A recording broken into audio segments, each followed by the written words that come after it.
Chapter 2. Tom's Early Life. Let's skip a number of years. London was 1,500 years old and was a great town for that day. It had 100,000 inhabitants, some think double as many. The streets were very narrow and crooked and dirty, especially in the part where Tom Cantry lived, which wasn't far from London Bridge.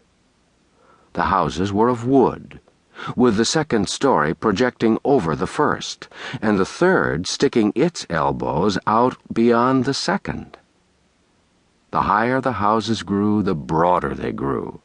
They were skeletons of strong criss-cross beams, with solid material between, coated with plaster. The beams were painted red or blue or black, according to the owner's taste, and this gave the houses a very picturesque look. The windows were small, glazed with little diamond-shaped panes, and they opened outward on hinges like doors. The house, which Tom's father lived in, was up a foul little pocket called Offal Court, out of Pudding Lane. It was small, decayed, and rickety, but it was packed full of wretchedly poor families. Cantry's tribe occupied a room on the third floor. The mother and father had a sort of bedstead in the corner. But Tom, his grandmother, and his two sisters, Bet and Nan, weren't restricted. They had all the floor to themselves, and might sleep where they chose. There were the remains of a blanket or two, and some bundles of ancient and dirty straw, but these couldn't rightly be called beds, for they weren't organized. They were kicked into a general pile mornings, and selections made from the mass at night for service. Bet and Nan were 15 years old, twins. They were good-hearted girls, unclean, clothed in rags, and profoundly ignorant. Their mother was like them. But the father and the grandmother were a couple of fiends. They got drunk whenever they could. Then they fought each other or anybody else who came in the way. They cursed and swore always, drunk or sober. John Cantry was a thief, and his mother a beggar. They made beggars of the children, but failed to make thieves of them.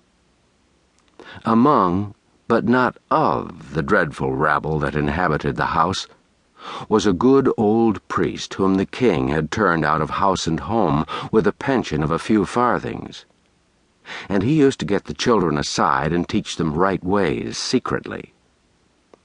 Father Andrew also taught Tom a little Latin and how to read and write, and would have done the same with the girls, but they were afraid of the jeers of their friends, who couldn't have endured such a queer accomplishment in them.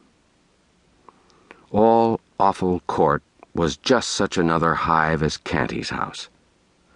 Drunkenness, riot, and brawling were the order there, every night and nearly all night long. Broken heads were as common as hunger in that place. Yet little Tom wasn't unhappy. He had a hard time of it, but didn't know it. It was the sort of time that all the Offal Court boys had. Therefore, he supposed it was the correct and comfortable thing.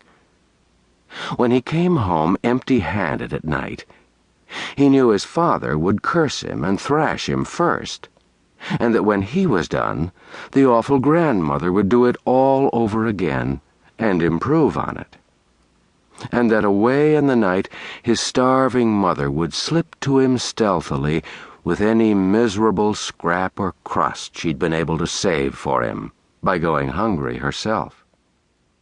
Notwithstanding, she was often caught in that sort of treason, and